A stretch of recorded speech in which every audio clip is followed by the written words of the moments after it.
بسم اللہ الرحمن الرحیم وَإِذَا وَصَفَ الطَّلَاقَ بِضَرْبٍ مِّنَ الزِّيَادَةِ وَالشِّدَّةِ كَانَ بَائِنًا، اور جب طلاق کو متصف کیا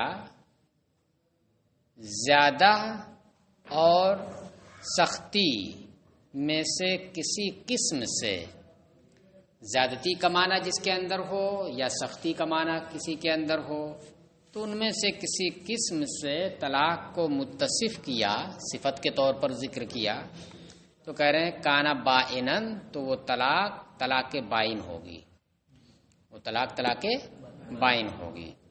مثل ان یقول انت طالق بائن او البتہ، جیسے کہے کہ انت طالق کے ساتھ جوڑ دیا صفت بائن، تو بائن کے اندر کیا ایک زیادتی کا معنی ہو گیا، کیونکہ طالقن کے اندر کیا تھا، منقطع نہیں ہو رہا تھا، فوراً نہیں منقطع ہو رہا تھا، اور بائن نے کیا کر دیا، ایک زائد وصف پیدا کر دیا، فوراً منقطع کا معنی پیدا کر دیا۔ البتہ اس کا بھی معنی وہی ہے، البتہ یعنی قطعی طور پر، یقینی طور پر طلاق ہے۔ وقال الشافعی یقع رجعیا، امام شافعی کہتے ہیں کہ اس طریقے سے اگر وصف بیان کرے گا، چاہے کتنی ہی شدت کا معنی اس کے اندر ہو یا زیادتی کا معنی اس کے اندر ہو، تو کہہ رہے طلاق رجعی واقع ہوگی۔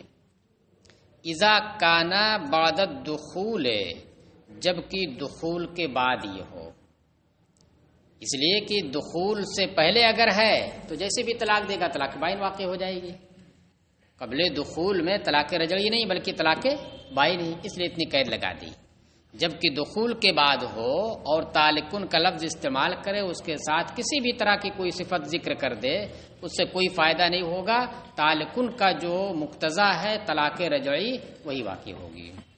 دلیل کیا ہے امام شافعی کے؟ لأن الطلاق شرع معقبا للرجعۃ، کیونکہ طلاق مشروع ہوئی ہے رجعت کو اپنے بعد لانے والی ہو کر کے۔ طلاق کی جو مشروعیت ہے، طلاق سے مراد یہاں پر صریح طلاق، طلاق سے مراد کیا ہے؟ صریح طلاق، مطلق طلاق نہیں، صریح طلاق جس میں صریح لفظ آئے۔ تو کیونکہ صریح طلاق یہ اپنے بعد رجعت والی ہو کر کے مشروع ہوئی ہے، کہ صریح طلاق اگر بولے گا تو اس کے بعد رجعت ہوگی، جبکہ محل رجعت ہو۔ فکان وصفہ بالبینونۃ خلاف المشروع، لہذا جب صریح لفظ استعمال کیا جس کی مشروعیت کیا بتا رہی ہے کہ اس کے بعد رجعت کا موقع ہو، اب اگر اس کے ساتھ کوئی صفت جوڑ دیا، بینونت کی صفت جوڑ دیا، تو طالقن کی جو مشروعیت ہے طلاق رجعی اس کے خلاف یہ ہوا، یعنی خلاف مشروع ہو گیا، لہذا یہ لغو ہو جائے گا۔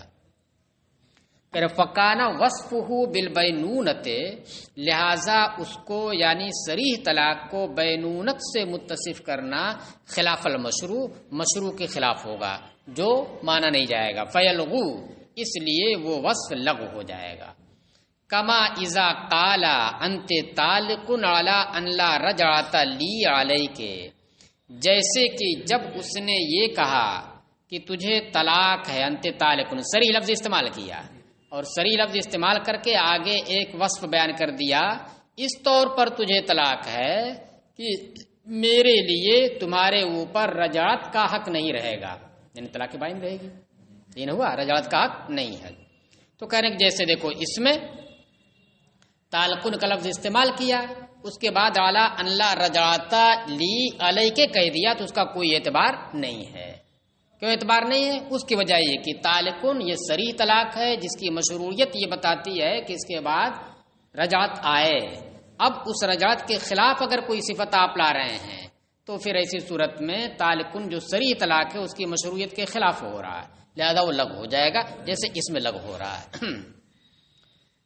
وَلَنَا أَنَّهُ وَصَفَهُ بِمَا يَحْتَمِلُهُ لَفْظُهُ، اور ہماری دلیل یہ ہے کہ اس نے صریح طلاق کی صفت ایسی چیز سے بیان کی ہے کہ اس کا لفظ جس کا احتمال رکھتا ہے،